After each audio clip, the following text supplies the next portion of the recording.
Et c'est bon, on est en direct. Bonjour et bonjour, bonsoir à tout le monde. Merci d'être là avec nous. Aujourd'hui, grand plaisir parce que enfin, c'est peut-être très personnel, mais je suis très contente de vous accueillir, du coup, Elliot et Antoine, parce que vous bossez pour une boîte qui est quand même assez connue, qui s'appelle Crisp.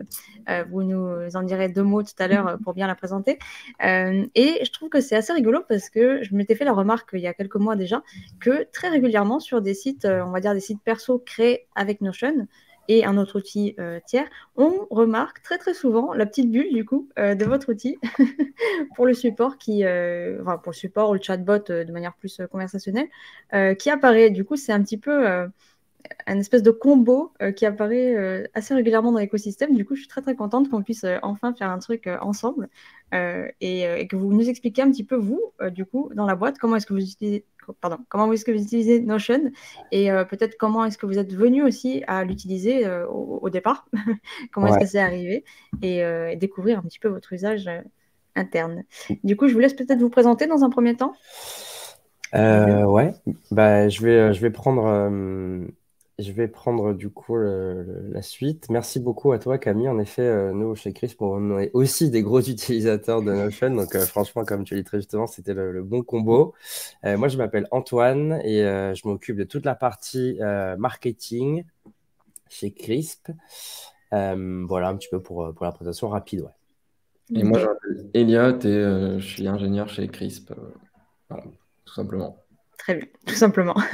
Ça fait combien de temps que vous êtes du coup tous les deux chez Crisp? Moi, ça fait un peu plus de 3 ans et demi. Ouais, et moi, ça fait un peu plus de 4 ans maintenant. Ok, pas mal du tout. Du coup, première question, est-ce que vous vous souvenez de quand est-ce que vous avez commencé à utiliser Notion en interne? Ou pas, plus ou En, moins? en Ouais. mai 2020, exactement. Ouais, Ok, c'est ça exactement. En fait, mai 2020, pour la petite histoire, en fait, c'était en pleine le crise Covid. du Covid, confinement. Elliot, Valérian et Baptiste, du coup, qui sont les cofondateurs enfin, Baptiste et Valérian, qui sont les cofondateurs de CRISP, et Elliot Mhm. ont travaillé sur un projet qui s'appelle le Maker, qui était en fait un respirateur artificiel à destination des malades du Covid. Ok, C'est un projet assez ouf qu'ils ont créé, qui était totalement open source et qui est d'ailleurs toujours open source.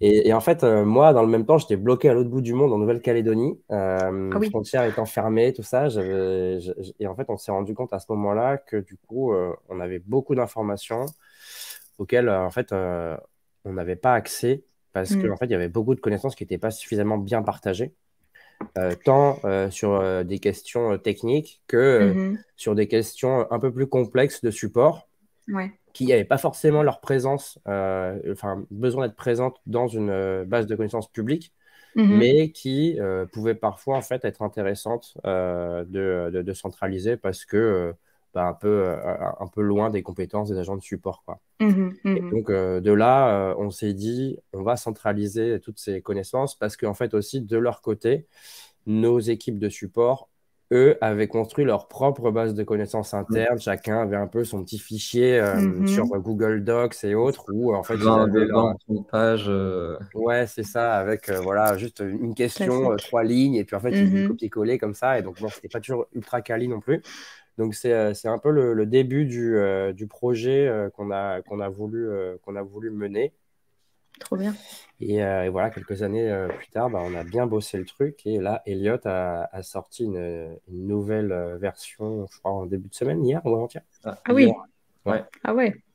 Donc maintenance très régulière de l'espace en plus. C'est bien, c'est Là, important. on l'avait pas trop organisé depuis le tout début, en fait. Ouais. Ah On l'a d'accord. fait évoluer à mort, C'est mais ça. Ouais. sans avoir trop de logique organisationnelle. Et là, enfin, Ok. Elliot a restructuré le truc de façon beaucoup plus carrée. Ouais. Surtout Ah bah, qu'avant, trop bien. on a commencé vraiment par que cette histoire de questions-réponses Ouais. support. Au fur et à mesure, on a commencé à y mettre plus de trucs, à gérer plus de trucs dans Notion, et donc on avait besoin d'un petit peu de structure. Ouais, bien sûr. Ça, c'est le cas classique, effectivement, quand on commence à rajouter des cas d'usage petit à petit dans Notion et qu'au bout d'un moment, on est en train de regarder un gros micmac et on ne sait pas trop comment ça s'organise, mais ouais, c'est bien de tout remettre à plat. Mais Exact. écoutez, si vous voulez commencer Vous avez présenté Crisp, du coup? Pas encore. Ouais, non, en Enfin, effet, pas trop. je vais, je vais prendre rapidement les rênes sur le sujet. De toute façon, c'est pas d'en parler pendant 2 heures, mais juste donner Pour le quelques contexte. chiffres à tout le monde pour que vous puissiez bien comprendre aussi les enjeux de connaissances internes qu'on a. Euh, donc aujourd'hui, chez Crisp, on a 400 000 clients répartis dans le monde. Et donc ça, c'est important de le comprendre, c'est qu'en fait, quand nous, typiquement, qui sommes basés en France, on dort, bah, on a quand même des clients qui nous interrogent sur notre support. Qu'est-ce qu'on fait en fait aujourd'hui chez Crisp? Ben, en fait, on est un outil de gestion du service client multicanal et donc on équipe les entreprises au travers de différentes fonctionnalités. On va permettre notamment de créer ce qu'on appelle une boîte de réception partagée qui permet de centraliser les canaux de communication des entreprises au sein d'une même interface. Et donc, on va proposer notamment d'installer un chat sur le site web, de centraliser les emails partagés type contact@monentreprise.com. On va pouvoir centraliser aussi les DM d'Instagram, les messages WhatsApp, les appels téléphoniques aussi, par exemple. À ça, on va proposer aussi toute une logique de gestion de la connaissance et le public. On va proposer donc de créer des FAQ directement dans notre logiciel. Une brique de marketing automation et également aussi un chatbot ainsi que tout un tas d'intégrations avec des outils tiers du marché, des gestions de projet, des Zapier, des make.com pour toute la communauté de no-code qui connaissent très bien tous ces outils-là.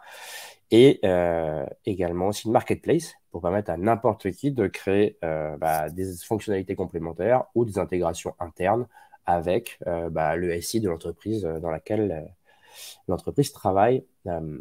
Et donc, pour donner quelques chiffres, voilà, on a 400 000 clients répartis dans le monde, 210 millions d'utilisateurs mensuels, c'est-à-dire qu'en fait, là, quand je parle d'utilisateurs mensuels, c'est les clients de nos clients. Donc, en moyenne, chaque mois, on a 210 millions de personnes qui se servent de nos services pour contacter les entreprises avec lesquelles elles ont des échanges. Et donc, c'est vraiment tout secteur d'activité confondu, hein. On travaille bien évidemment beaucoup avec des industries type le travel, l'éducation. On va travailler aussi pas mal sur du non-profit, de l'e-commerce et du SaaS, mais pas que. On travaille aussi beaucoup avec des gouvernements, par exemple, et tout un tas d'autres structures. En termes d'équipe, et c'est pour ça aussi que du coup, la base de connaissances interne qu'on a développée a eu un réel impact, c'est qu'en fait, on travaille uniquement en communication asynchrone. Chez Crisp, on fait 0 réunion. Et du coup, Génial. et du coup, en fait, c'est pour ça que c'est important d'avoir aussi une bonne base de données, une bonne base de ressources, parce qu'en fait, sans ça, du coup, on arrive vite à se faire, comment dire, déborder de questions en DM. Mhm. Et donc on évite au maximum de, de déranger les autres. Pour la petite histoire, aujourd'hui, on a un emoji Notion sur notre Slack. Et en fait, à chaque fois que quelqu'un pose une question qui correspond à une question déjà présente sur Notion, on lui met l'emoji et en fait, il sait qu'il aurait dû chercher avant de poser sa question. J'aime beaucoup. Voilà. On est 19 aujourd'hui, répartis entre la France et l'international. On a des équipes aux Philippines, en Italie, au Portugal, au Mexique, au Chili et au Salvador aujourd'hui, ce qui nous permet en Waouh, fait de couvrir tous les fuseaux tout le horaires. monde. Ouais. Génial. Et donc l'équipe Core est basée à Nantes. Et donc voilà, je suis à Nantes et Elliot, elle est également. Trop bien. Je ne sais pas si tu avais des trucs à rajouter, toi, Elliot, ou si c'était bon pour toi. C'est bon.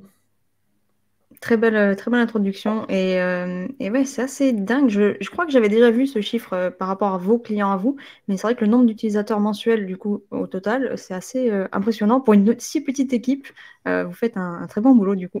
Bah, Bravo. ouais, merci beaucoup. Merci beaucoup, merci beaucoup. C'est vrai qu'on est sur un marché qui est super concurrentiel. Du Mhm. coup, on se distingue ouais, par différentes approches. Sans transition, Allons-y. la partie connaissance. Euh, je vais du coup laisser Elliot prendre le relais sur le sujet et moi j'interviendrai après on va dire, au fil de l'eau. Ouais. Ouais, je vais partager mon écran. Tac. Donc, comme on l'a... Oui, c'est bon, on voit mon écran, C'est j'imagine. super. Donc, ouais, ce qu'on disait au début, c'est que notre Notion, il a commencé par simplement les questions-réponses en fait, usuelles qu'on a référencé dans notre Notion pour que tout le monde puisse y accéder. Et au fur et à mesure, on l'a étoffé avec de plus en plus d'aspects de Crisp gérés dans ce Notion. Donc aujourd'hui, là, on en parlait tout à l'heure, la nouvelle version de notre Notion. On a 5 TeamSpace. Ouais. Donc on a le TeamSpace général, le TeamSpace support que je vais présenter après, et puis après on a des TeamSpace pour les différentes activités de vente, marketing et tech. Donc le général et le support, ils sont par défaut pour tout le monde, et puis après là ça correspond en fonction des rôles plutôt. D'après notre TeamSpace général reprend toutes les bonnes pratiques, on va dire, et toutes les hommes un peu classiques Notion des sociétés. Donc, on a des informations sur l'histoire de Crisp, comment ça a été créé, etc. Nos missions, nos valeurs, notre culture, etc. Le Team Directory, avec une présentation des personnes qui travaillent chez Crisp. Cet outil-là, cette page qui référence un peu toutes nos parutions presse, web, etc. Très Donc, on cool. utilise le petit bloc bookmark, je ne me rappelle plus trop comment ça s'appelle. Ouais, c'est ça. Ça nous permet d'avoir une petite preview en fait de la page web. Donc ça, c'est assez cool. On a des petites photos de l'équipe.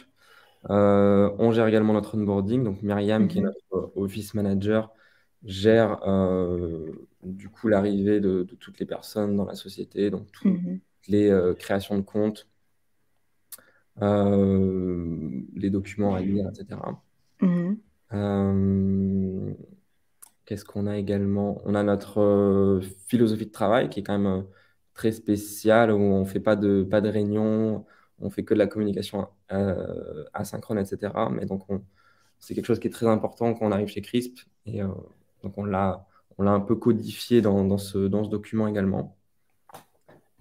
On référence les outils qu'on utilise, comment ça se passe au bureau pour ceux qui sont au bureau. On a des informations administratives également, les process des dépenses et des consignes de sécurité sur les mots de passe, les informations financières, etc.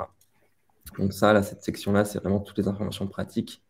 Il faut savoir en fait que avant que ce soit sur Notion, ça, et aussi avant que Myriam arrive en fin d'année dernière, on n'avait pas vraiment d'endroit dans lequel cette connaissance était vraiment concentrée.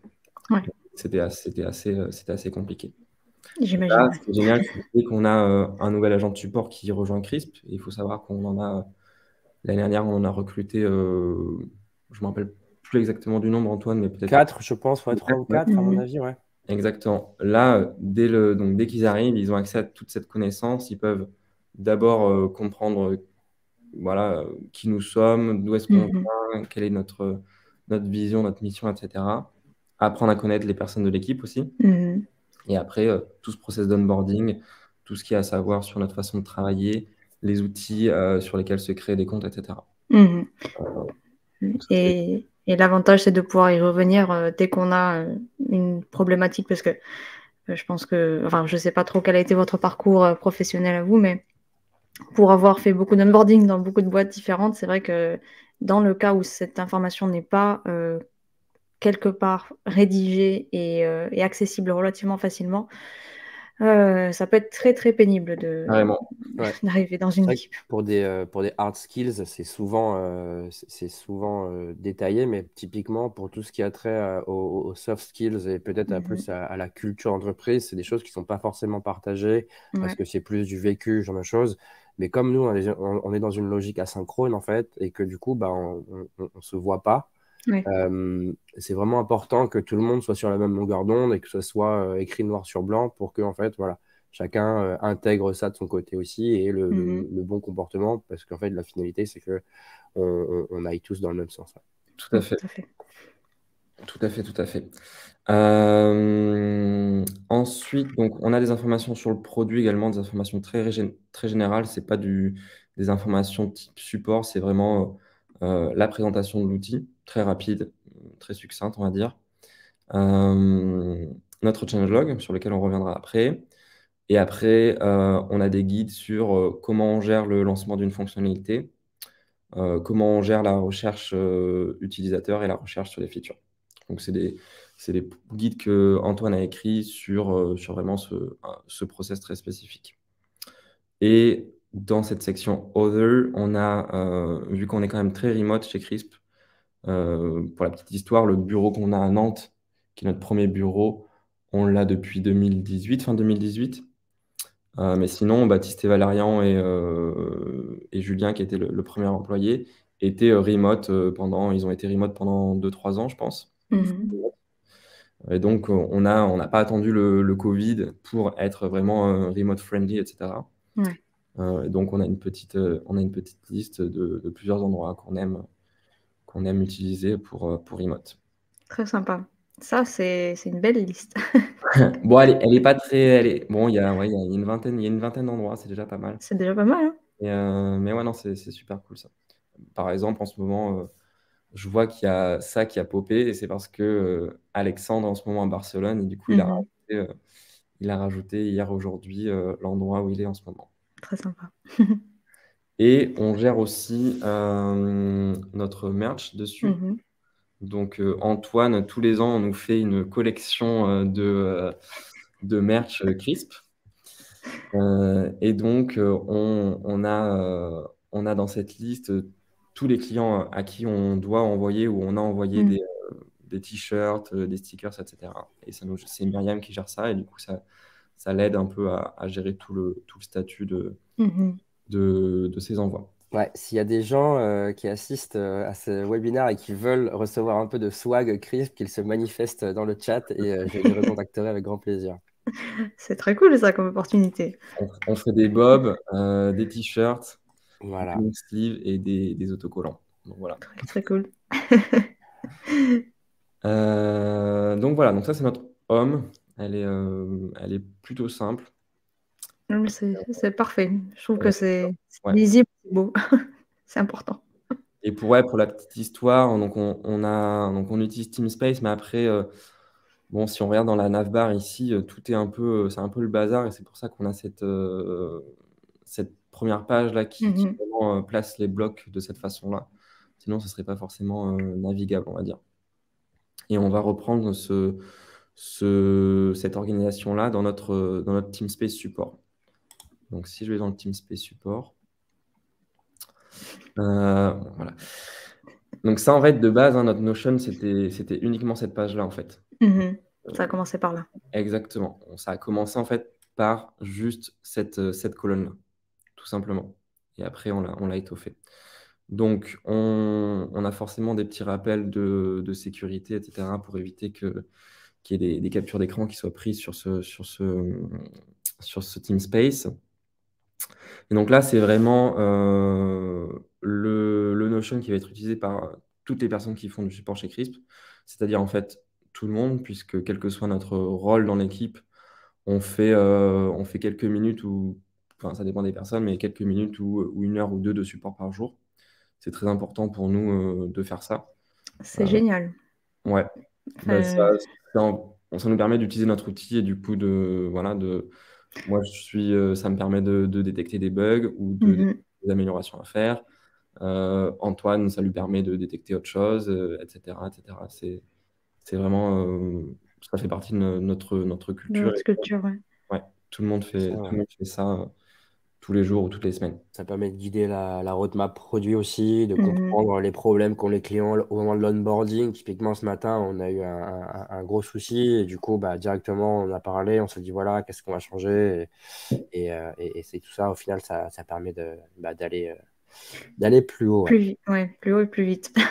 Et- Ça, c'est pas mal du tout. Et si je dis pas de bêtises, il me semble que Notion, au tout début, quand ils ont commencé et qu'ils étaient une toute petite équipe, pareil, d'une vingtaine de personnes, ils faisaient la même chose. Maintenant, c'est plus le cas, je crois, mais, mais ils ont commencé sur ce genre de fonctionnement. Et je trouve que c'est effectivement, pour avoir fait du support moi-même, je pense que ça serait très bien d'implémenter ça dans toutes les boîtes.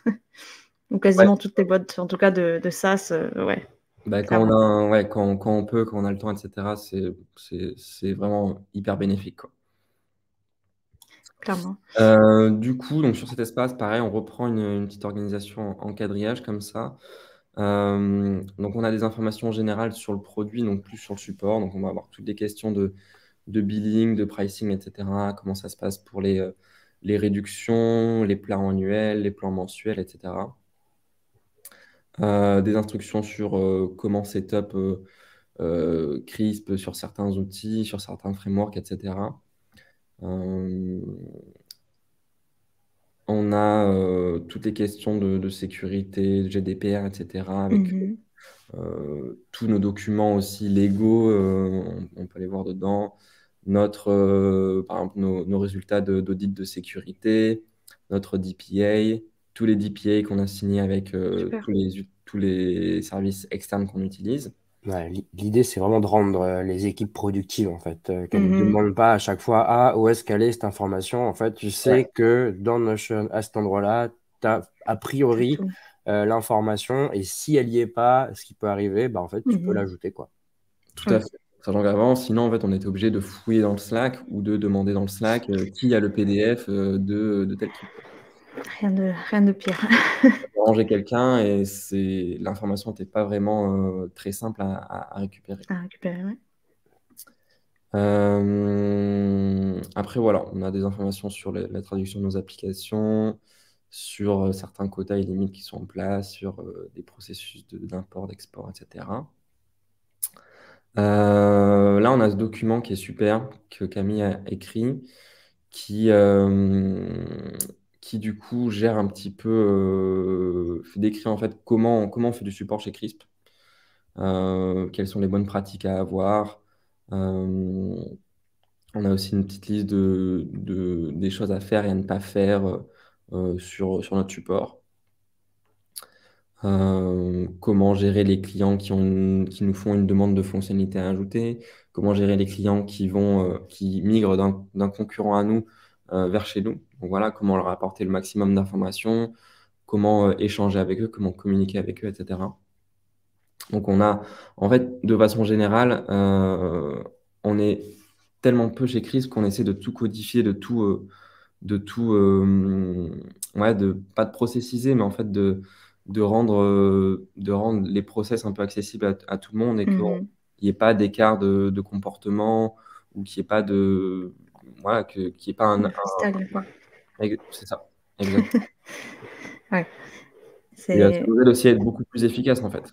Mhm. Une fois que, qu'un agent de support a lu l'article sur comment je vais gérer comment je vais gérer un client qui vient d'un compétiteur et qui s'intéresse Mhm.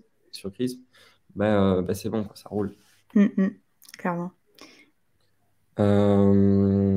On a également des petites vidéos internes sur vraiment voilà, comment débugger certaines fonctionnalités et voilà, comment créer une carte sur Trello, parce qu'on a un Trello pour les développeurs et donc nos agents de support aussi accèdent à ce Trello pour assigner des bugs ou des tâches, Mhm. des améliorations. Et du coup, il y a une façon spécifique de créer ces tâches, d'assigner les conversations CRISP aux cartes Trello. Et ça, Mhm. pareil, on a mis cette connaissance-là.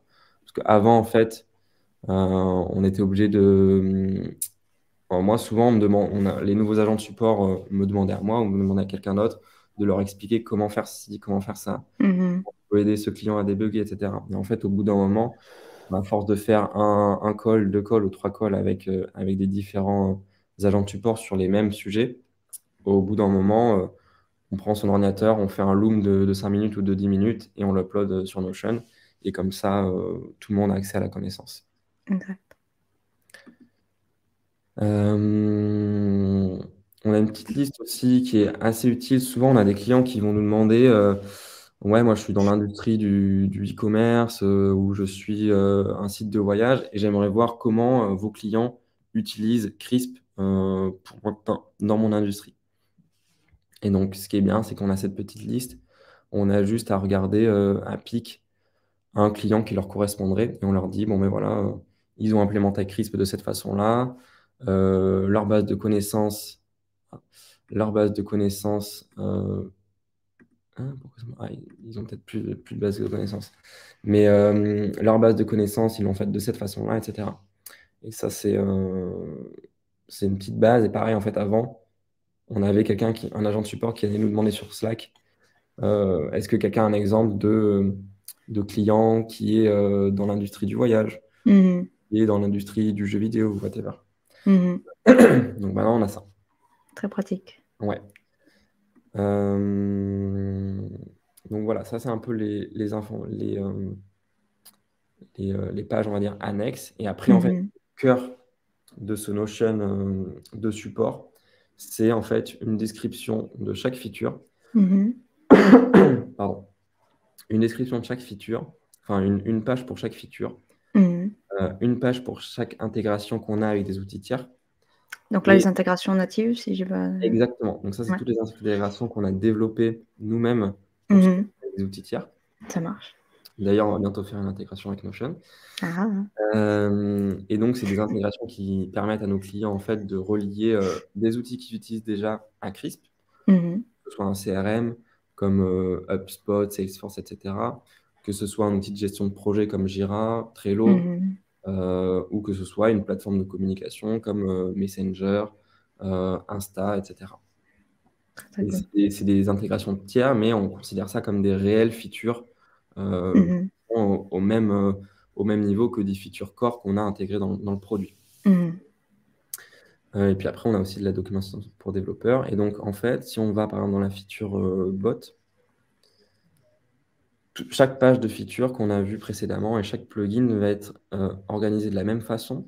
Mhm. On a en premier lieu le plan correspondant à cette limite. Sur Crisp, on a 3 plans. On a un plan gratuit, un plan pro et un plan unlimited. Mhm. On a forcément des fonctionnalités qui vont être accessibles sur n'importe quel plan et on va avoir des fonctionnalités qui vont être accessibles uniquement à partir d'un plan spécifique. Mhm. Donc ça, c'est la première information à savoir parce que souvent, on va avoir une question sur le support et le client va nous dire bah, je ne comprends pas, je n'arrive pas à utiliser cette fonctionnalité ou Mhm. elle n'est pas disponible. Et souvent, on va avoir des questions sur le Slack en mode mais mon client, il a ce souci. Et en fait, la réponse, elle est simple. Le client n'est pas sur le bon plan ou le client a désinstallé la fonctionnalité. Mhm. Ça, c'est vraiment l'information primordiale à avoir. Donc le plan. Et ensuite, on a des limites. Par exemple, sur le scénario, on a des limites de taille au niveau du nombre de scénarios de bots qui vont pouvoir être déployés. Mhm. Pareil, ça peut être source de problèmes pour nos clients. Et donc, c'est une information qu'on rappelle aussi dans ce petit bloc. Très cool. Ensuite, on a cette petite liste de ressources. On va y aller après. Mhm. Et en dessous, on a une description de la fonctionnalité. Et dans certains cas aussi, on va avoir quels sont les bénéfices de la fonctionnalité pour le client.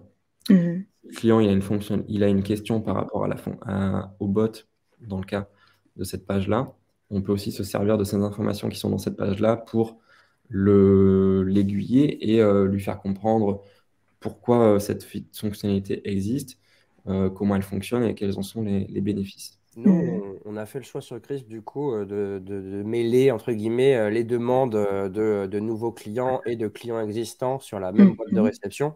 Ok. Et donc, c'est pour ça que nos agents de support, ils sont parfois aussi confrontés à des cas, en fait, de vente. Oui, Où, en c'est ce que fait, j'allais dire. ils doivent être capables de dire bah, pourquoi est-ce que en fait, votre outil, il est meilleur Mhm. qu'un tel ou qu'un tel, ou alors quels sont les bénéfices de telle fonctionnalité. Mhm. Et du coup, c'est vrai que, encore une fois, mettre ça à leur disposition, ça leur permet facilement aussi de comprendre les tenants et les aboutissants de chaque fonctionnalité et de Mhm. ne pas avoir à chercher par eux-mêmes parce que ce n'est pas forcément intuitif pour chacun de savoir qu'en effet, un bot, ça va te permettre de proposer un service client H24 Mhm. ou ou tout ce genre de choses. Ouais, donc, Mhm. c'est dans cette Effectivement. logique-là, en fait, qu'on s'est dit, voilà, ça a de la valeur aussi pour nos clients, plutôt que de travailler sur l'aspect fonctionnel, qui est important aussi. Mhm. Savoir mettre en avant les bénéfices, c'est quelque chose Oui, qui est aussi clé en termes de compréhension de la valeur d'une une fonctionnalité feature. et au-delà de ça, d'une entreprise. Tout à fait. Et en plus, du coup, c'est assez sympa comment dire, que tu abordes ce sujet-là, parce que immédiatement, quand Elliot était en train de présenter cette partie, je me suis dit aussi pour pouvoir faire de l'upselling assez facilement, dans le cas d'une personne qui est sur un plan gratuit et qui est peut-être en train de se poser la question de est-ce que je vais passer sur un plan payant ou pas. C'est bien, du coup, si la personne a des questions sur des features très spécifiques, Ouais, de pouvoir effectivement insister sur ses bénéfices. Enfin, tout à je fait. me doute que ça aide énormément. Ouais, exactement. Et puis tu vois, après sur la partie publique, donc base de Mhm. connaissances publiques là qui est hébergée sur notre outil, Ouais. moi j'ai rédigé des guides qui expliquent comment se lancer avec le plan pro ou comment se lancer Mhm. avec le plan Unlimited, ce qui permet du coup aux personnes déjà de voir l'ensemble des fonctionnalités et puis de suivre un guide pas à pas pour savoir à peu près ce qu'ils doivent faire parce qu'en fait ça débloque quand même pas mal de possibilités à chaque fois. Mm, Ça, c'est sûr. exactement. Et donc pour finir là sur ce Notion support, donc là dans la partie ressources, on va avoir en dernière position à chaque fois des liens, ce dont parlait Antoine par exemple, des liens vers la ressource publique. Donc Mhm. là on va avoir tout notre helpdesk public sur le bot Crisp. Euh, Mhm. et puis après, en fonction d'autres features, on peut aussi avoir des liens vers des vidéos YouTube, des liens vers des articles de blog, etc. Mhm. Et après, on va avoir nos guides. Donc, le guide avec les questions-réponses usuelles. Et donc là, ça se comporte de cette façon-là. C'est très Mhm. simple, hein. On a la question en gras et la réponse juste en dessous. Et donc, voilà, toutes nos questions classiques, on va dire, toutes les questions usuelles sur comment, comment faire ci, comment faire ça, pourquoi ça, etc.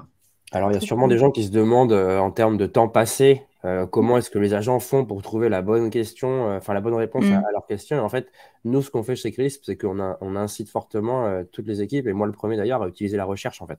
Ouais, exactement. La Exactement. recherche est assez efficiente sur Notion, et ça, c'est Ouais. un truc qu'il faut dire, ça s'est amélioré parce que ça n'a pas toujours été le Oui, cas. c'est vrai. Et du coup, c'est vrai que ça permet quand même, dans 90-95% des cas, de trouver en fait la bonne question et ça nous amène directement au Mhm. bon endroit. Ouais, Et ça débloque aussi la productivité, quoi. tout Ça, à c'est fait. vrai. Parce que c'est vrai que sinon, si on doit chercher manuellement la question, et encore là, bon, là, il y a beaucoup de questions d'ailleurs dans cette page-là, ça peut être assez fastidieux. Donc Bien la sûr. recherche, ouais, avec commande P, je crois, Mhm. et c'est bien mieux qu'avant, en effet, parce que c'est vrai que avant c'était assez compliqué, les résultats, Ouais. c'était pas forcément ceux qu'on attendait. Exactement. Surtout qu'on peut ajouter des filtres, j'en profite pour le souligner parce que des fois les personnes ne le savent pas, mais dans la recherche, outre le fait de taper sa description d'elle-même, on peut appliquer des filtres, voilà, pour que ça soit uniquement les titres qui soient recherchés ou alors que ça soit créé par telle ou telle personne, dans un espace particulier, dans une page particulière. Donc ouais, c'est quand même assez puissant. Ouais, tout à fait. Et je me permets, du coup, ça, c'est des réponses templatisées, on va dire, que vous apporteriez par mail ou par chat, du coup, à Ouais, vos clients. via Crisp, en fait, directement. Ouais. Euh, Et donc, alors, on s'attend pas à ce que l'agent de support fasse un copier-coller bêtement et l'envoie au Mhm. client. Mais ça lui donne une très bonne base pour rédiger son message final Mhm. et pour apporter sa réponse au client. Ok. Donc, c'est pas pour faire du copier-coller simple, parce que sinon, j'allais vous proposer un truc que j'utilise pas mal pour quand j'ai des histoires d'emails de base ou enfin bon des templates en fait de messages. Ce que je fais, c'est que je les mets du coup petit conseil, petite astuce pour tout le monde. Je les mets dans des blocs de type code parce qu'en fait après je mets un bloc de type code. Je sélectionne texte simple parce que ça fait partie des options parmi tous les langages qui existent. Il y a aussi le texte simple. Et en fait, j'aime beaucoup ce code-là parce que on peut copier le contenu Euh, plus euh, facile. ouais, ouais, Ah, c'est exact. pas mal ça. Et Ça c'est très pratique. fait un C'est peu très de pratique. manière que là, il faut que je modifie tout le Notion. Non, c'est une suggestion, mais c'est vrai que Exact. dans le cas voilà, peut-être d'une boîte qui veut se mettre sur Notion pour avoir un wiki interne, c'est une petite recommandation que je vous fais parce que si vous devez sélectionner, surtout quand il y a plusieurs paragraphes, l'ensemble du message, c'est pas forcément le plus pratique. Ouais, ouais. Donc voilà. En fonction du nombre de fois que tu le fais par jour, c'est vrai que ça peut être assez optimisé de fonctionner comme Ouais. ça. Non, mais c'est intéressant, j'avais jamais pensé à cette astuce. Et ben voilà. vous êtes rapporté. Donc voilà, quoi d'autre? Voilà, pareil, de la même façon qu'on a un guide pour les questions-réponses, on a aussi un guide pour comment débugger certaines features avec les questions imposées, point par point, étape par étape. Donc ça peut être assez utile aussi. Et voilà, donc sur les intégrations, ça reprend exactement la même structure que nos feature core. Et sur les ressources pour développeurs, parce qu'il faut savoir aussi qu'on a pas mal de développeurs qui viennent sur notre support parce qu'ils utilisent notre API ou ils sont en train d'intégrer Crisp sur le site d'un client ou de leur société et ils peuvent avoir des questions. Et donc, on a nos agents de support, ils sont tous les jours confrontés à des questions qui sont très tech. Et donc, on traite ça de la même façon qu'une question sur une feature classique. Et donc, forcément, on leur apporte les ressources nécessaires à ces articles-là. On a également euh, un hub de documentation pour les développeurs. Donc, c'est un peu le helpdesk qu'on a public, mais vraiment pour les développeurs, donc avec des ressources pour notre API, nos webhooks, nos SDK, etc. Voilà, voilà. On Très peut sympa. passer au changelog, Antoine, si tu veux. Ouais, ouais. Camille, comment Euh, tu voulais faire par rapport aux questions? Je crois qu'il y avait une question par rapport au... Il y a une question, Ouais. effectivement. Il y en avait une qui était par rapport au replay, mais Alexandra, tout à l'heure, a demandé si, Elliot, tu pouvais rapidement expliquer comment vous gérez les permissions, justement, aux différents TeamSpace. Tout à fait. Alors, j'ai fait des groupes, en fait, tout simplement. Et donc, en gros, il n'y a qu'un seul membre dans tous ces TeamSpace, c'est moi, en fait. Et après, j'ai assigné les groupes de personnes spécifiques au TeamSpace. Par exemple, on va voir que on a un groupe Nantes qui correspond aux personnes qui sont physiquement à notre bureau à Nantes. On a un groupe tech avec les personnes qui font de la tech, groupe sales, groupe marketing, etc. Et après, du coup, quand on va bien, on va prendre l'exemple du TeamSpace Sales, on va tout simplement voir que on a deux membres, du coup, donc il y a moi-même et il y a le groupe Sales qui contient les Tous les personnes autres. membres de ce groupe-là. Euh, pour le TeamSpace général, qui est un peu plus spécifique puisque c'est un TeamSpace par défaut, donc là, il est sélectionné en mode défaut, alors que les autres sont plus en mode open ou close, je ne me rappelle plus. Ça veut dire que par défaut, tous les membres de notre Slack vont y avoir accès, mais du coup, en fonction de certaines pages, par exemple la page qui correspond à notre processus de dépense, là, je suis allé dans cet outil ici et j'ai manuellement passé tout le monde J'ai restreint du coup Oui, tout le monde de cette façon-là. Et après, j'ai ajouté manuellement la les personne ou personnes. les personnes ou le groupe qui doit avoir accès à cette Mhm. page spécifique. Et ça, je trouve ça génial. Je ne savais pas que c'était possible en fait. Je pensais que si on a signé un groupe ou des personnes à un team space, ben après, on ne pouvait pas avoir des cas spécifiques pour des sous-pages, Mhm. si c'est possible. Et du coup, c'est vraiment malléable. Ça nous permet d'avoir quand même des pages privées dans le Oui, team space qui est censé être accessible à tout le monde. exact. Et la personne, en plus, du coup, si elle n'a pas accès, elle ne verra pas. Enfin, à l'époque, on ne voyait même pas le titre de la page en question. Donc, Ouais, je crois que maintenant, ça met je crois que un... ça met le titre désormais, mais Ouais, sans accès mais en entre cliquant, un truc on comme ça. est redirigé vers une page qui te dit, qui te dit que tu n'as pas accès à Ouais, cette page-là. exactement. Donc franchement, le système d'accès, d'autorisation sur Notion, il est assez simple d'utilisation et avec les groupes, c'est génial. Ça Si, facilite. si demain on a un nouvel employé qui arrive à Nantes ou qui arrive dans l'équipe marketing, je l'ajoute au groupe nécessaire et puis automatiquement, du coup, il va avoir accès au bon team space et juste ce qu'il faut. Donc voilà, pour répondre à la question. Hicham demande, pour rester sur cette thématique, est-ce que ces pages privées seront visibles sur le workspace? En fait, alors je ne sais pas si tu veux répondre, Elliot, mais c'est un petit peu ce qu'on est en train de dire. Ouais, c'est C'est que à l'époque, on ne pouvait pas, la personne qui n'avait pas accès à cette sous-page privée, par exemple, elle ne voyait même pas le titre de la page. Désormais, on voit le titre de la page, mais si elle clique, elle est renvoyée. Enfin, ça lui explique qu'elle n'a pas accès à ce contenu-là, et donc elle est renvoyée sur le lien, par exemple, de ouais, cette page. tout à Ouais. fait. Tout à fait, tout à fait. Donc, décidément. Du coup, oui, je vous laisse peut-être passer sur donc la roadmap. Non, c'était sur la roadmap que tu changelog. veux Ouais, dire. le changelog, Changelog, en pardon. effet. En Je te fait, laisse partager ton écran, Antoine, pour ouais, le ouais, changelog. je vais attaquer l'histoire. Hop, alors zut, je vais partager mon écran. Hop. Entire screen, changelog. En fait, ça a commencé il y a pas mal de temps. Il y a 2 ans, on faisait rien du tout. C'est-à-dire qu'on communiquait jamais à nos clients sur les changements qui avaient été faits sur le produit, peut-être plus, 3 ans plutôt. On faisait rien. C'était voilà, juste un client qui remarquait, qui nous dira ah, super. Et puis, en fait, en commençant à envoyer quelques emailings à notre base client active, on a vu en fait des pics de fréquentation sur le site.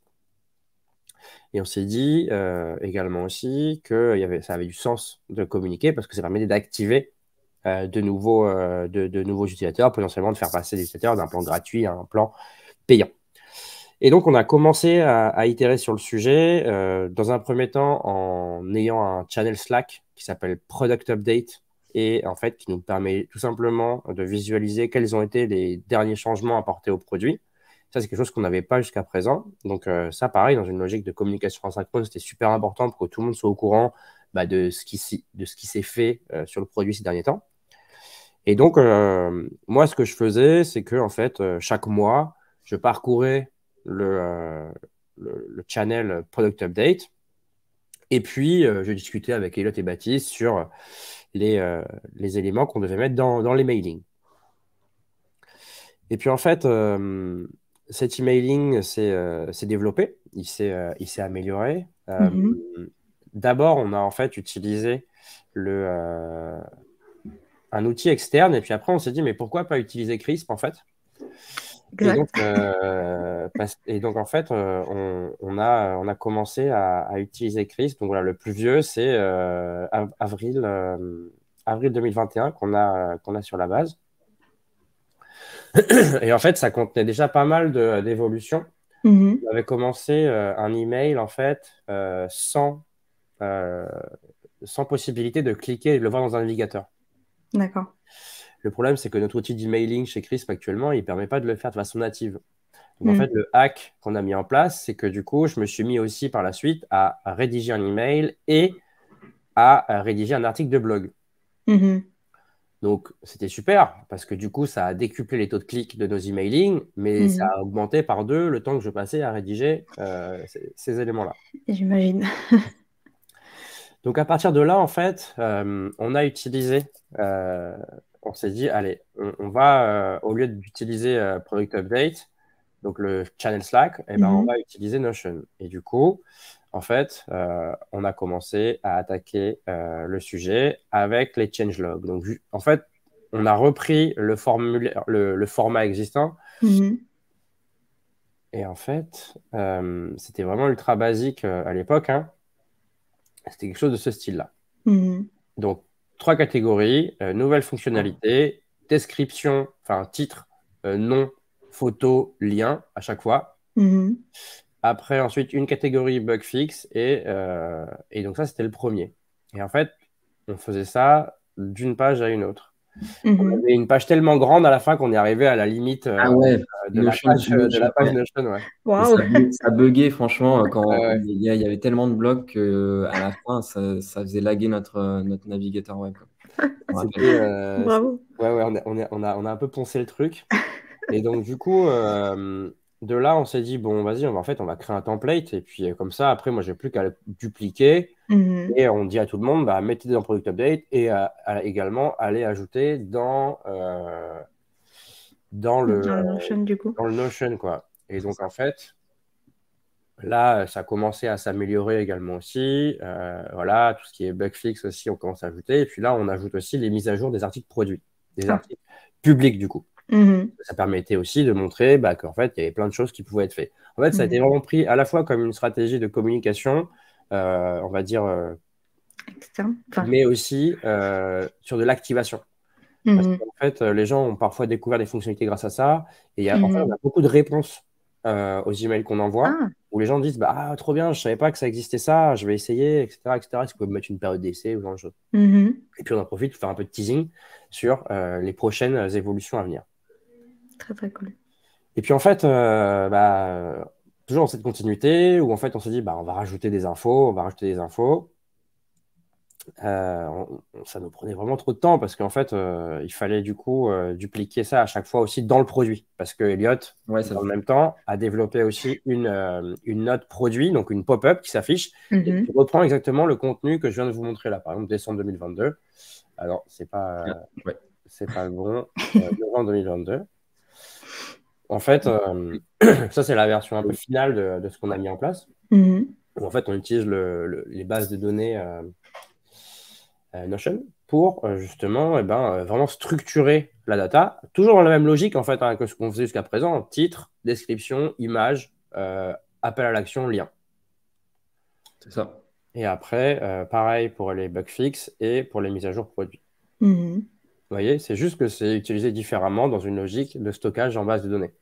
Alors, excuse-moi, est-ce que tu peux juste peut-être le mettre j'aurais dû le dire avant, en pleine page? Ouais, Ouais, super. comme ça. Ok. Ouais. Et donc en fait, ça c'est la version finale de notre outil qui nous a permis par la suite en fait de déployer ça de façon automatisée. Et c'est ça en fait la finalité du travail. Donc là, c'est 2 ans d'évolution en fait produit et Mhm. réflexion qui en fait nous ont amené à automatiser la chose parce qu'en fait il y avait toujours des corrections à apporter et en fait quand il fallait apporter une correction sur une version, bah, il fallait l'apporter sur les 3 autres. Donc en fait Mhm. c'était extrêmement chronophage. Et donc, grâce justement aux API Notion qui sont sortis il y a pas non plus beaucoup de temps, C'est vrai. et en décembre, on s'est dit avec Elliot, allez, go, on teste un truc comme ça.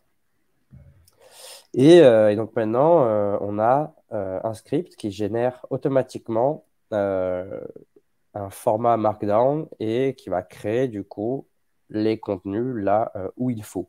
Et je vais laisser du coup Elliot en parler. Ouais, tout à Bon fait. teasing. Hop. Parce, parce que du coup, vous avez plusieurs formats malgré tout. Est-ce que vous avez gardé le blog? Vous avez gardé le blog, la pop-up? Ouais, Enfin, en la fait, c'est pop-up. généré automatiquement. On a Oui, gardé le oui. format. Ouais, ouais, on a Mais tout sur plusieurs, gardé, sauf que du coup, on n'a plus à le faire manuellement. c'est C'est ça, c'est top. exactement. Ouais, Donc, en gros, bon, alors, Alors là, on rentre dans dans la partie technique. J'ai je vais vu. essayer je vais essayer de pas trop être. Non, je vais juste récupérer ma fenêtre. Donc, en fait, c'est le fait de passer de. Antoine a présenté notre changelog où on rédigeait tout dans des paragraphes. Et après, on a eu ce passage au mode base de données. En fait, pourquoi on est passé sur ce mode-là, surtout, c'est que ça nous permet d'utiliser l'API Notion et donc de récupérer les contenus beaucoup plus facilement que si on avait à récupérer la page Notion et à tout parser, en fait. Là, ce qui est bien, c'est qu'on a une colonne pour chaque item, que ce soit un click to action, une image, la description, le titre, etc. de chaque item, que ce soit une nouvelle fonctionnalité, un teasing, un helpdesk update, etc. Et donc ça, le fait d'avoir tout rangé dans des bases de données, ligne par ligne pour chaque item, ça nous permet après de faire des requêtes chez Notion qui sont ultra simples. Et donc le script, il fonctionne de quelle façon? Il fonctionne de cette façon. On a du coup 6 étapes. La première étape, c'est de récupérer la base de données, les bases de données Notion. Donc en fait, c'est de récupérer, c'est de récupérer du coup, par exemple, novembre, c'est de récupérer ces 4 bases de données, la base de Mhm. données des nouvelles features, la base de données des fixes, la base de données Helpdesk Update et teasing. Donc ça, c'est la première étape. Sans entrer vraiment dans les détails du code, on a le Notion ID de notre page, donc qui est Mhm. C'est le- cet item-là. Alors, pas Mhm. celui-là, mais plutôt celui-là. Donc, c'est notre page parent. Et en fait, après, quand on invoque Ah, le script, on lui passe en fait en, en paramètre le mois qu'on veut. Et du coup, directement, notre requête va aller chercher spécifiquement le mois souhaité ici. ok. Euh, tout simplement. Et puis après, on récupère notre base de données, on récupère du coup nos 4 bases de données qu'on stocke dans une variable JavaScript. La deuxième étape, du coup, c'est de nettoyer en fait les bases de données Notion. Ce qui est génial avec l'API Notion et leur format de données, c'est que votre texte il soit en gras, en italique, que ce soit un lien, que ce soit une image, etc. La structure de données va être assez commune et surtout elle est très précise, mais un peu trop précise. Et du coup, avant de manipuler ces informations-là, on a besoin de faire un nettoyage, c'est-à-dire enlever les propriétés superflues qu'on n'a pas du tout utilisées pendant notre génération du Markdown et du HTML. Et aussi un peu aplatir la structure, puisque c'est assez imbriqué, c'est très détaillé, très précis ce que nous retourne Notion. Et nous, on a besoin plus d'avoir quelque chose d'un peu plus plat et plus facile à manipuler. Donc, je ne vais pas rentrer dans les détails de cette fonction-là, mais voilà, c'est juste du nettoyage de données. La troisième étape, qui est assez importante, c'est de process et d'uploader les images, surtout, donc du coup, les images, c'est ça, ces images-là, en fait. Parce que il faut savoir qu'on va essayer d'alléger au maximum les images, puisqu'après, elles vont être chargées par le client final, qu'il regarde le changelog depuis son email, depuis le blog ou depuis la pop-up dans notre application. On veut que l'image pèse le moins possible. Donc là, on a une petite fonction qui s'appelle Process Image et qui, premièrement, va aller télécharger l'image chez Notion, puisqu'il faut savoir que Notion va héberger les images sur du AWS. S3, tout à fait, sur de AWS S3. Donc nous, ce qu'on fait déjà, c'est qu'on récupère l'image en local sur l'ordinateur. La deuxième étape, c'est qu'on va la resize. Donc j'utilise ImageMagick, qui est un tool un script, on va dire, qui nous permet de faire des optimisations de qualité, de densité de pixels, et surtout, je vais lui demander d'avoir que le côté le plus long de mon image, donc que ce soit une image en portrait ou en paysage, que le côté le plus long ne dépasse pas les 1600 pixels, puisque c'est largement suffisant pour ce qu'on fait. Bon, ce n'est pas des photos, c'est des PNG, c'est des captures d'écran, c'est sur un écran d'ordinateur ou sur un smartphone, donc on n'a pas besoin de faire plus en taille. Après, j'utilise un autre tool qui s'appelle ImageOptim, qui est une petite app Mac, qui est open source d'ailleurs, et qui nous permet de faire une compression d'image assez phénoménale. Et souvent, ça permet de réduire la taille de l'image par 2 ou par 3 ou même plus. Pas mal. On a tout le monde de l'utiliser et surtout sans défaut visuel. Franchement, à l'œil humain, en tout cas, c'est imperceptible. Et on a réussi à gagner beaucoup de place en termes de fichiers d'image. Très cool. Ouais, c'était un vrai sujet, un vrai sujet parce qu'en fait, il fallait à chaque fois récupérer l'image, l'optimiser, vu qu'on fait des screenshots produits ou ce genre de choses. Et après, en fait, l'upload sur Ghost, parce qu'on utilise Ghost pour la partie blogging, etc., etc. Donc, le fait de tout centraliser, encore une fois, pareil, c'est un vrai gain de temps et on est sûr du fait que l'image soit vraiment optimale en termes de poids. C'est ça. Encore une fois, créer un process, quoi. Un véritable process et se dire, il n'y aura pas de... Enfin, étant donné que c'est automatisé, il n'y a pas la chance que l'image passe à la trappe. Enfin, si, il y a toujours... Ça arrive, les erreurs ou les bugs, mais il y a moins de chances plutôt que si on se tient à l'humain, quoi. Pour la petite histoire, avant, je récupérais les images, je les resizais sur Photoshop, du coup à la main. Ensuite, je les passais dans ImageOptim et après, je les envoyais à Baptiste qui les uploadait sur notre FTP. Tout ça manuellement. Voilà. Donc là, au moins, tout est automatique et c'est plutôt pas mal. Et du coup, on upload à la fois la version resizée et à la fois la version non resizée, puisqu'en fonction du canal, pour le blog, pour Ghost, du coup, on va utiliser la version qui n'a pas été resized, parce qu'il faut savoir que derrière, Ghost fait lui-même une optimisation des images. Si on fait la double optimisation, là, on se met à avoir des défauts visuels. Donc, je garde quand même le fichier original et c'est celui-là qui sera utilisé pour Ghost. Et après, pour la campagne mail et pour l'app alerte, ça va être les versions resized. Donc, ça, c'est donc, on a été à la troisième étape. Donc là, ce qu'on a fait, c'est qu'on a récupéré nos données dans l'étape 1, on a nettoyé nos données dans l'étape 2, on a traité nos données images dans l'étape 3. Et maintenant, en fait, c'est plutôt bête et méchant. On a juste à assembler chacun nos 3 formats. Donc, le format pour l'app alerte qui va être du Markdown, le format pour le blog Ghost qui est aussi du Markdown, mais du coup, on a Sur un autre. des petites Ouais. spécificités de Markdown entre Crisp et Ghost, puisqu'il faut savoir Mhm. que chez Crisp, le Markdown, c'est un langage qu'on utilise énormément. C'est le langage de nos messages, le langage Mhm. de notre helpdesk, de nos campagnes email, etc. Et donc, en fait, on a notre propre parseur de Markdown avec notre propre spécificité de Markdown, ce qu'on appelle une flavor Markdown, donc une saveur Markdown particulière. Et Ghost, de son côté, fait pareil. Et donc, ils ont leur propre spécificité. Et on est obligé, du coup, de créer 2 Markdown qui sont séparés parce qu'ils sont un tout petit peu différents. Même si, forcément, 95% du contenu, c'est le même. Mhm. Et on génère également un HTML qui va nous servir pardon, pour la campagne Pour la qu'on va campagne image. envoyer à nos clients. Donc là, Très, très après, cool. on peut rentrer en détail dans une fonction rapidement.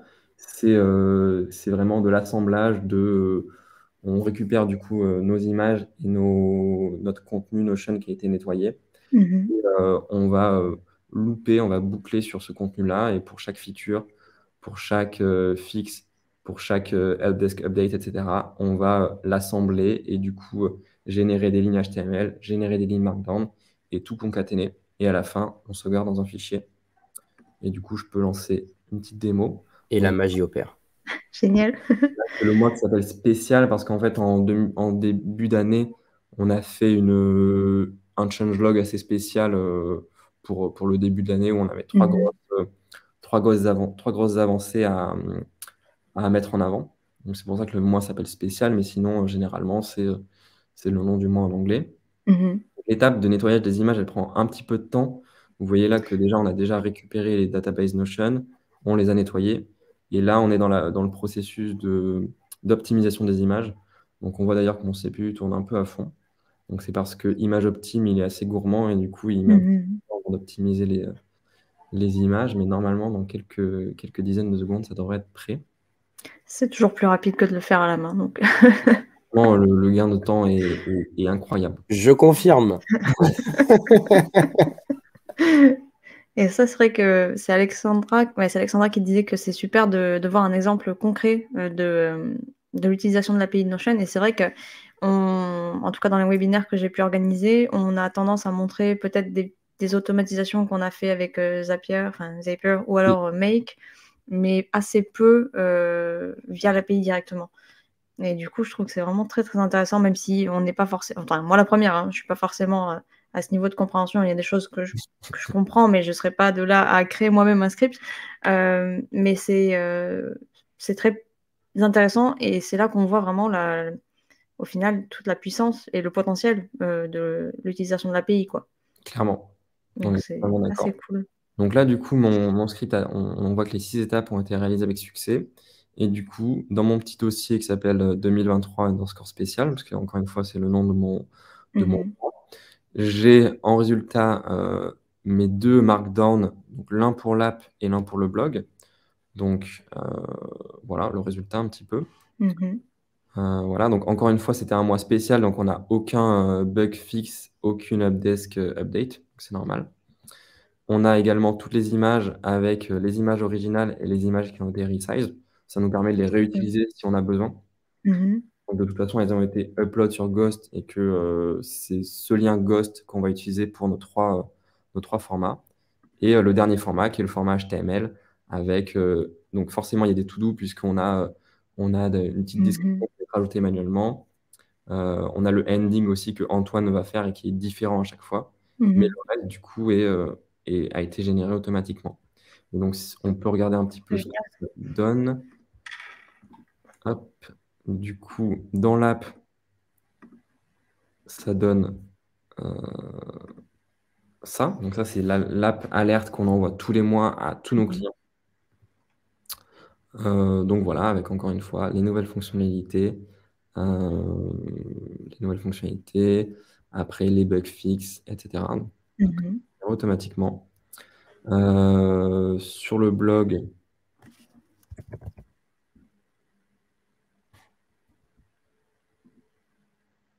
ça donne ça. Donc on voit que ça reprend exactement les mêmes captures d'écran, les mêmes click to action, Mhm. les mêmes titres, etc. Et puis après, l'email, c'est le fichier HTML qu'on a vu ici. C'est Justement. que nos clients reçoivent avec le petit lien en haut qui redirige du coup vers le blog. Très, très cool. Donc voilà.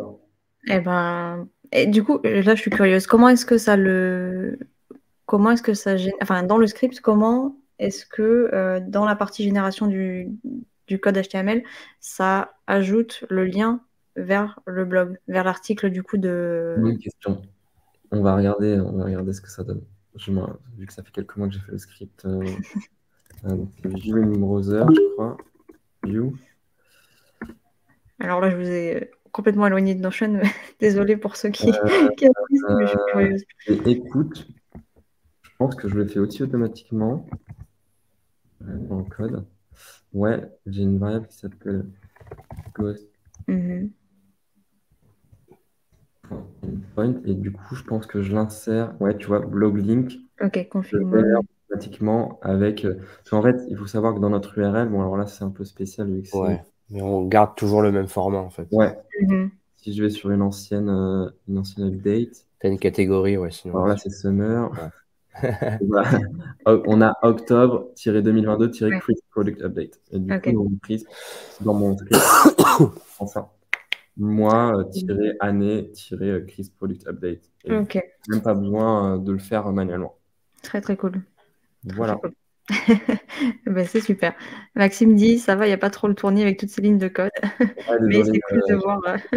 C'est un peu J'ai- plus technique que les autres webinaires qu'on fait, mais c'est génial parce que du coup, c'est bien d'avoir des personnes qui puissent nous montrer des exemples concrets. Encore une fois, c'est assez rare. Donc c'est super. Merci à vous encore. compris. Ça fait plaisir de partager un petit peu notre utilisation de Notion parce que ouais, ça fait 2 ans, quasiment 3 ans même bientôt qu'on l'utilise.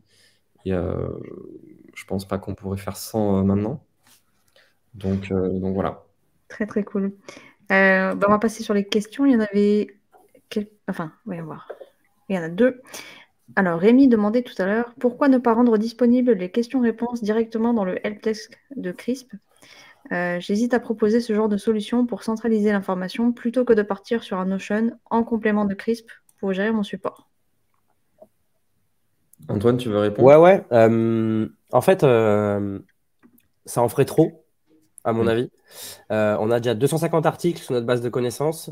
Si en plus de ça, on publie des questions qui ne sont pas des questions qui vont revenir très fréquemment, en fait, on pense que ça va noyer un peu le poisson dans l'eau. Et donc, on préfère garder ça en interne et mettre à disposition des équipes quand la question arrive, plutôt que de le rendre public et en fait d'avoir un peu une FAQ fourre-tout, quoi. Mhm. Très, très pertinent.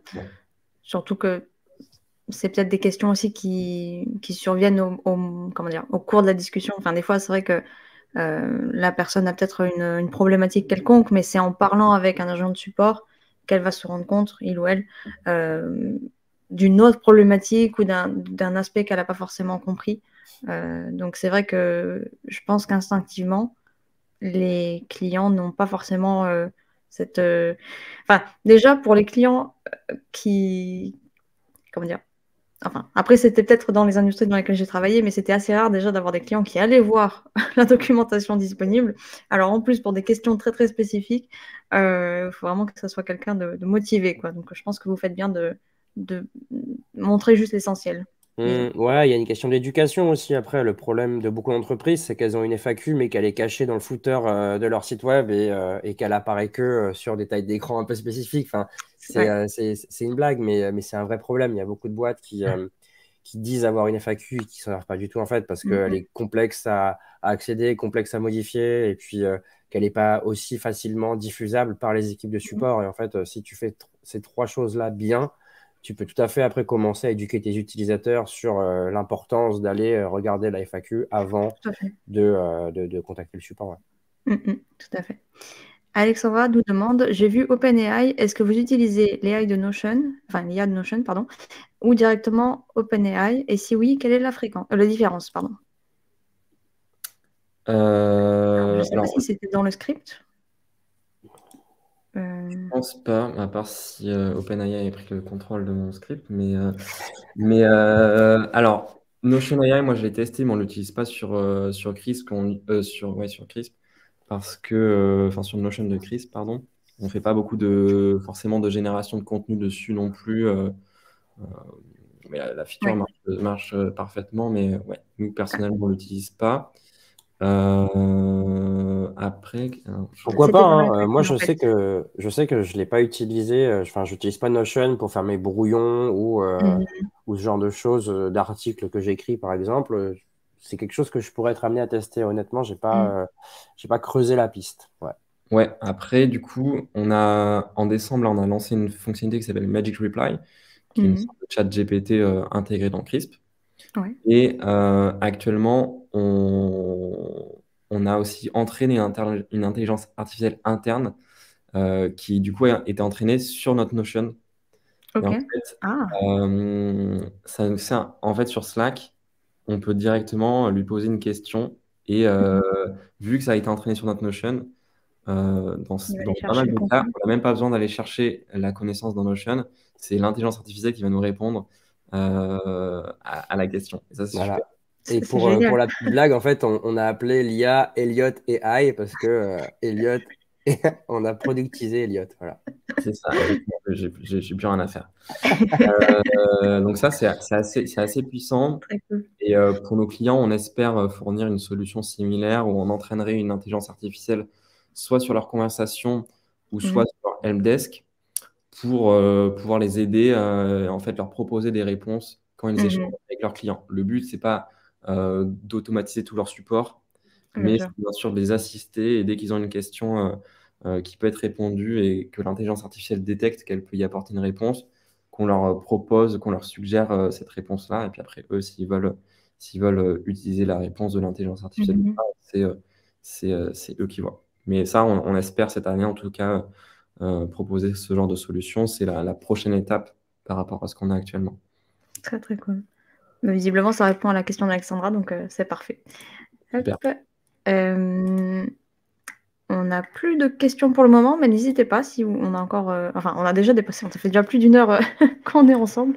C'est passé vite, c'est passé très très vite. Mais voilà, si vous voulez peut-être poser votre question, c'est le moment avant qu'on termine. Euh, mais moi, j'ai pas grand-chose à dire, si ce n'est que je suis bluffée positivement. Donc, mais pas tellement étonnée, ça m'étonne pas trop, mais voilà, agréablement surprise. C'est très très cool. Super, mais merci beaucoup. Et, euh, et j'espère pouvoir du coup vous rencontrer. Bon, là, c'est plus personnel, mais quand je serai de passage à Nantes pour le Web Today. Carrément. D'ailleurs, je ne sais pas si c'est un événement auquel vous participez en tant qu'employé, en tant que personne, en tant que boîte. Je ne sais pas si vous êtes Quel événement, excuse-moi? Web Today à Nantes, du coup. Ouais, ouais, tout à fait. On pourra tout à fait y être. Hésite bien évidemment pas à nous contacter avant. Nos bureaux sont juste à côté Ah ouais, de Lille. du lieu où ça se passe. Donc, Ah ben, top. tu nous envoies un message et on t'accueille avec plaisir. Ouais. Carrément. C'est très gentil. Très, très gentil à vous. Bon, il n'y a pas l'air d'avoir de questions pour le moment, mais où est-ce qu'on peut vous retrouver? Tous les deux spécifiquement, outre peut-être le support, du coup, quelques heures par semaine. Ouais, sur le support, j'allais dire. C'est ça, ouais, vous nous envoyez un message sur le chat de Crisp et on sera ravis de répondre à toutes vos questions. Ou sinon sur LinkedIn Mhm. ou Twitter aussi, on est présent. Voilà, n'hésitez pas Super. à nous contacter. Ouais. Très très cool.